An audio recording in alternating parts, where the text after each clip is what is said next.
Hello, how y'all doing today? This is Dr. Gadson just coming from ABRA Health and Salsa.store, your nutrition headquarters. Just want to remind you guys to go ahead and continue to take care of yourselves out there.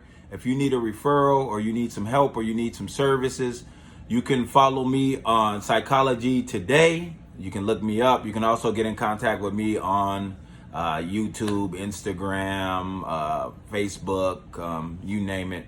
I'm out there. Handle is Dr. Gadson. Pretty simple, easy to remember. But anyway, I want to just come and welcome you guys to this Soul Food Sunday.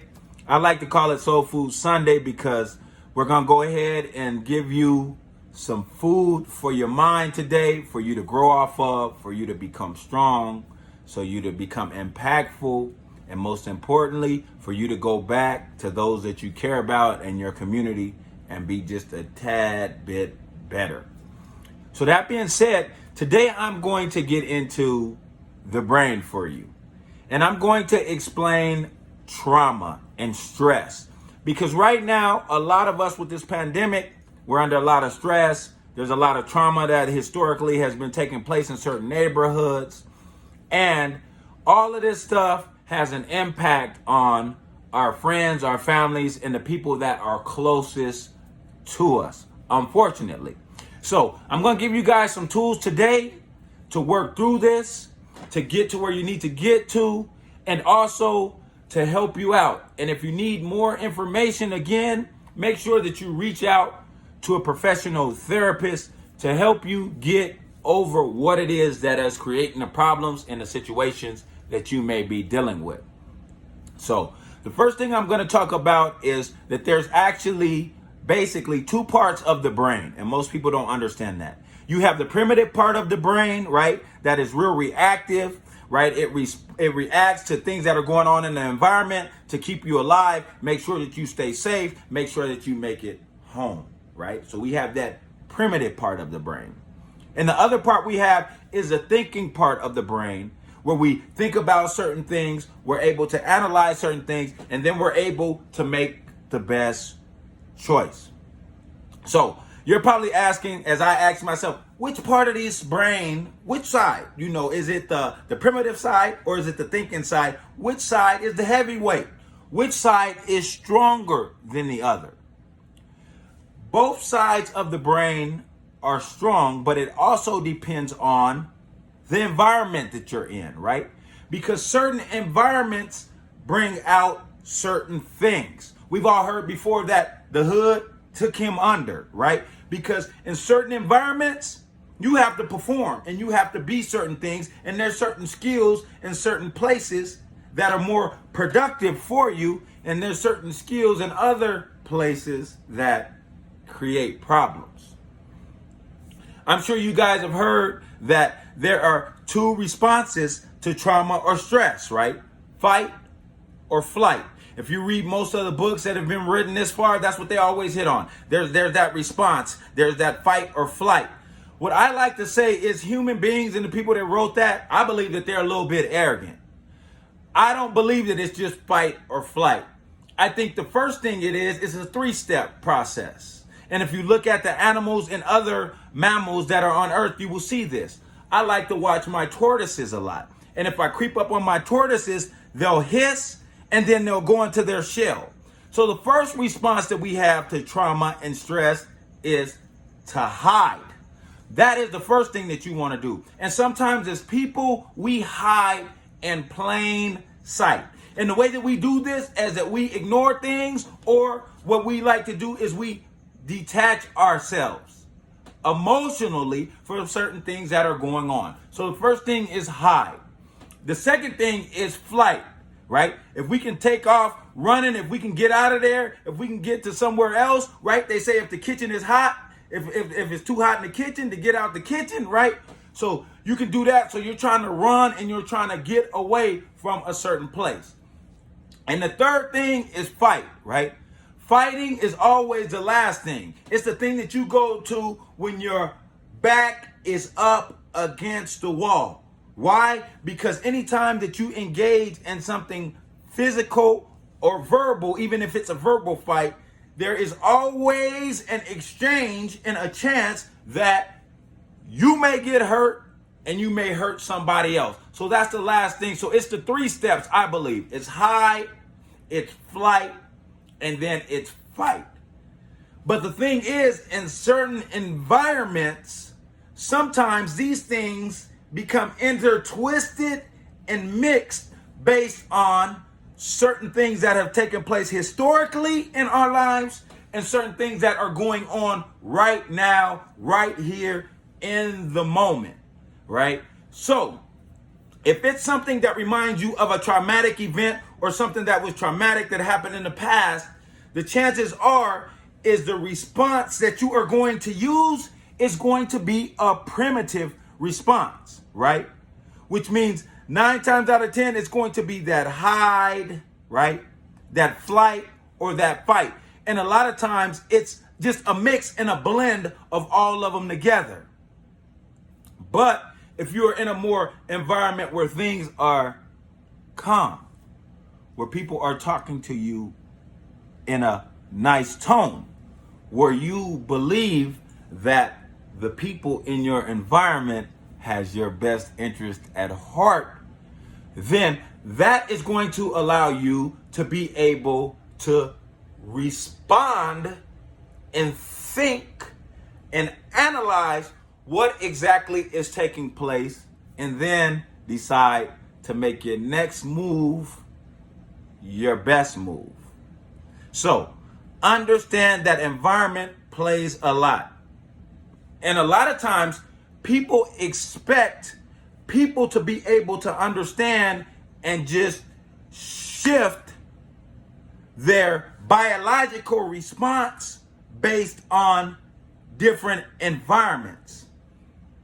And this does not happen instantaneously just because you've moved from one environment where threats was posed to another environment. The human body does not work that way. Once you are amped up, as a lot of people like to say, right? Once you are hyper vigilant of what's going on, then it's going to take some time for those chemicals that have been released in your body, right, from your brain and released through your body to calm down. That is going to take some time. That is why sometimes you will see people that are friends or people that are in a relationship, and one person will end up saying something that shouldn't even affect the other person, but it does in a negative way. And that person reacts awfully.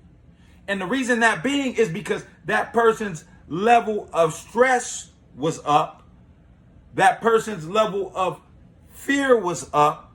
So now, although they've moved into an environment and they're engaging with you, and this is a safe place, they may react in a certain way that triggers certain things with you. And then what happens is there is an exchange that takes place of triggers, creating more trauma, more stress, right? And more problems and issues. So I know right now you're saying, Dr. Gadson, what's some ways to work through this?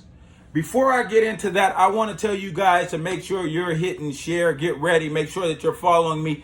Get this out to your friends and family. They need to understand this. Even probably send it to your enemy. They need to understand it. Or that person that used to be your friend that's now your foe because a situation happened like the one that I just discussed.